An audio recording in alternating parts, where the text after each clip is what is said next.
Ici, on est donc sous le Champ de Mars, que l'on peut repérer sur l'aspect extérieur, où il y a une ferronnerie d'art en fait, dans la pelouse, avec un puits de lumière. Donc sous cette zone-là, on a aujourd'hui des locaux qui servent pour les entreprises et pour l'exploitation de la Tour Eiffel, des bureaux.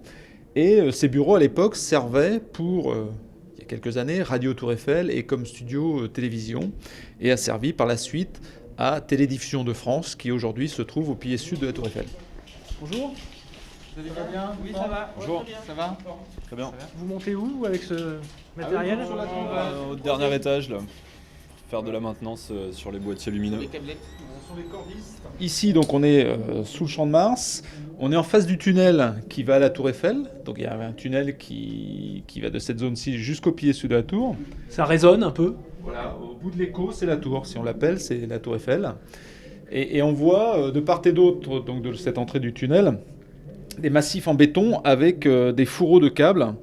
Et dans ces câbles passaient donc les émissions radio pour être transmises par les antennes qui se trouvent en haut de la Tour Eiffel. Donc les terminaisons nerveuses des câbles qui ont été débranchés en 98. À peu près, oui.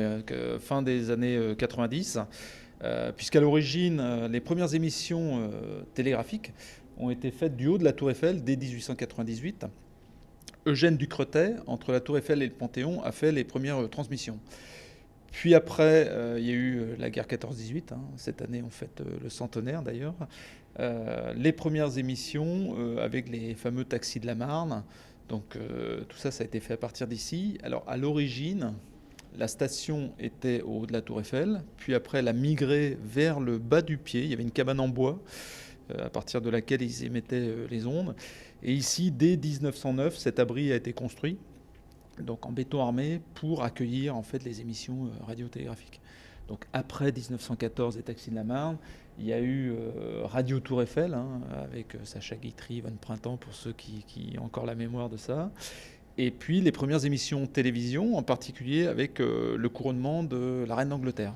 Et voici l'instant suprême. L'archevêque de Canterbury prend la couronne de Saint-Édouard sur laquelle étincellent plus de 1000 pierres précieuses. Il l'élève à la vue de tous et la pose sur cette tête de 27 ans. À ce moment, tous les pères se couvrent de leur couronne médiévale.